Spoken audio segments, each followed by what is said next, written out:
Magandang araw po sa inyong lahat. Welcome back po sa channel ko, Home Cooking with Joyce Alvior. I'm not a chef, but I love to cook and my passion is cooking.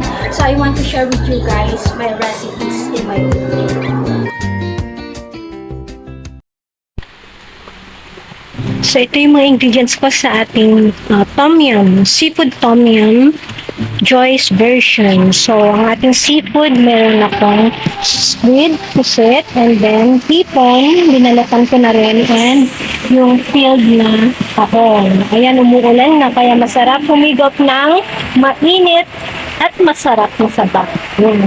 Okay, of course, ito yung filled natin ng hipon. Then, meron din akong coconut milk.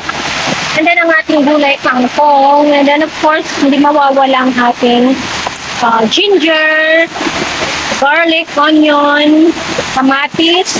And then, of course, ito yung freshly picked natin na, what do you call this one? Calamansi. And then, yung lemon leaves, pomelo leaves. And of course, ang ating pampasarap, ang ating lemongrass o tanglad. And then, ang ating asim pa, lalagyan ko pa siya ng more sinigang mix, and then yung fresh na chili. So, ito lang po yung aking ingredients sa aking tom yum Joyce version or Joyce Style. So, let's start cooking. Lakas ng ulan. Nandito kasi ako sa aming roof deck. Open area. Okay guys, so let's start cooking. So sa ating mainit na pan, ating lutuan, let's put butter. Ito toasted ko yung yung pinagbalatan natin ng hipon.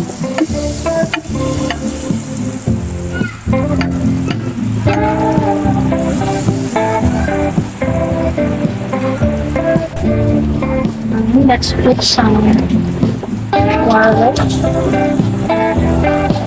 Ayun. At ginger.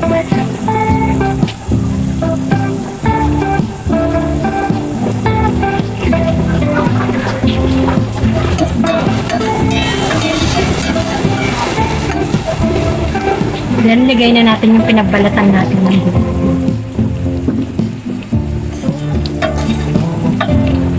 Tuin natin hanggang maging yung color ng hipon is comes up.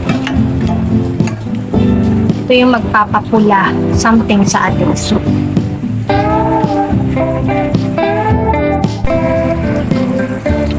Ayan, so toasted ng ating hipon, pinagbalatan ng hipon. Tingnan nyo yung pula. Okay, then let's put water. Hindi ko pala nasama kanina yung water sa ating ingredients. It's okay, no worries. It's up to you kung gaano kadaming soup. Anong kadaming sabaw naman.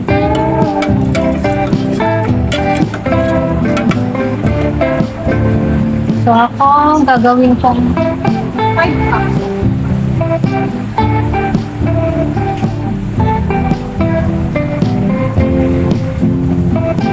Try nyo naman. Nagtagan ko pa. Kasi masarap ang sabaw. See? Diba? Nagkulay ang ating soup. And then, ilalagay na rin natin ibang pampalasa. Magpapasarap sa ating soup, guys. Ang secret ingredients na alam na natin. Ito yung dahon ng lemon.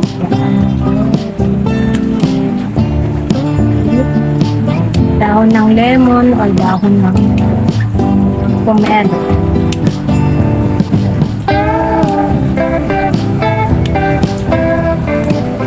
Okay, and then of course the lemongrass.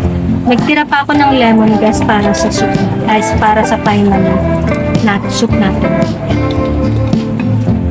Ang bango talaga ng lemongrass. So, ang ginagawa ko ngayon is magbo-boil muna tayo ng para sa soup natin. Para malasang-malasa yung soup natin.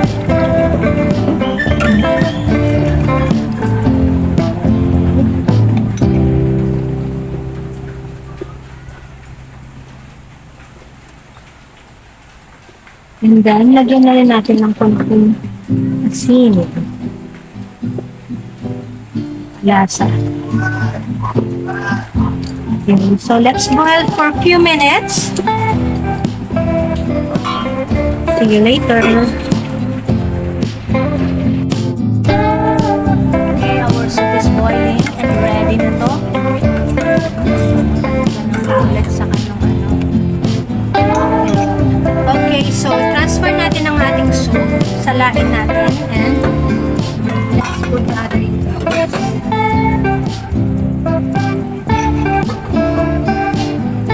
Soup.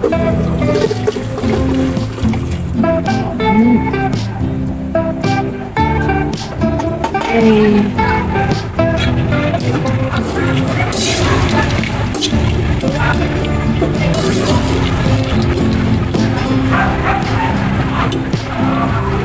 Ayan. So, ito yung ating soup. Let's put the other ingredients. So, the tomato.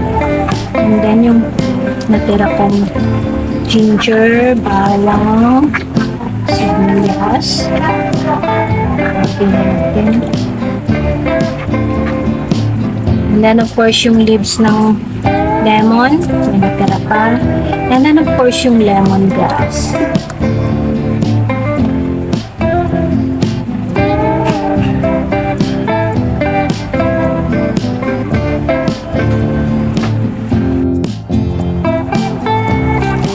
And then, yung sinigang mix natin. Asin. And then, mamaya, lagyan din natin ng kalamansi. Fresh kalamansi juice. So, tansyahin nyo na lang kung gusto nyo ng medyo maasim. Damihan yung paglagay ng powder mix. Sinigang mix.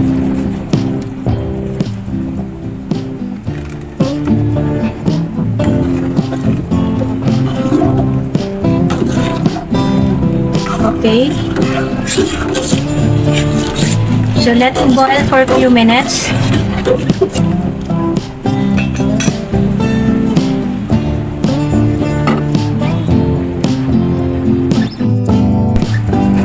When it's boiling, lagyan natin ng kalamansi. I love calamansi. Fresh na fresh yung kalamansi. So, ilalagay ko agad kasi gusto ko talaga sa akin. Tom yum. It's asin. And malalasan ko yung freshness ng kalamansi. Kalamansi juice. Okay. So, sa ating mga Pinoy, simple sinigang lang naman to, di ba? Pero iba yung version ng Thai. Thai sinigang, which is tom yum. Okay, and then para creamy, yung iba nilalagyan nila ng milk. So tayo, ako, lalagyan ko ng coconut milk.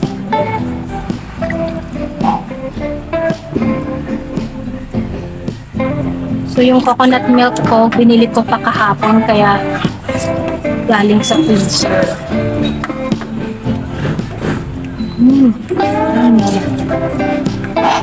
So, creamy na siya. So, lalagay na natin ang ating seafoods. So, let's put that squid.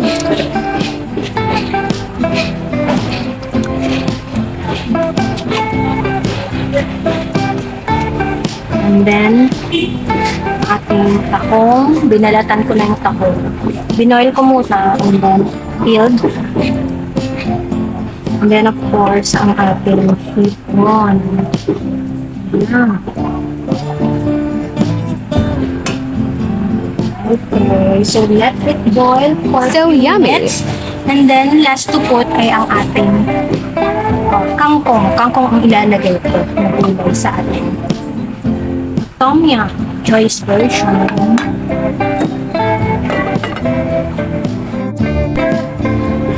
Okay, ito na siya.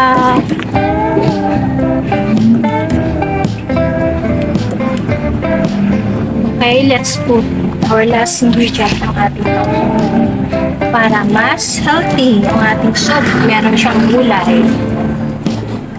So, kung titingnan nyo, yung nilagay nating coconut milk, siya yung nagpapakreamy sa ating soup.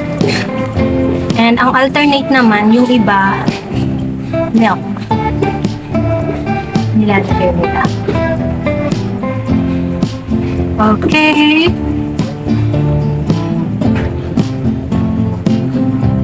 So yung syempre hindi naman to Thai version, Joyce version, kaya hindi ganong mapula yung soup. I don't know kung ano yung ingredients na nilalagay para pumula. Merong Thai ingredient yun na nilalagay. Pero yung kulay ng ating shrimp ay ng soup is dahil din sa ating shrimp. Katas ng shrimp kanina sa pinagbalatan ng shrimp na kuluan natin. Okay, so I think in few minutes, 2 to 3 minutes, ready na ang ating soup. Ready to serve and ready to eat. Okay, so it's done. Wow and syrup. Thank you for watching. Don't forget to subscribe to my YouTube channel.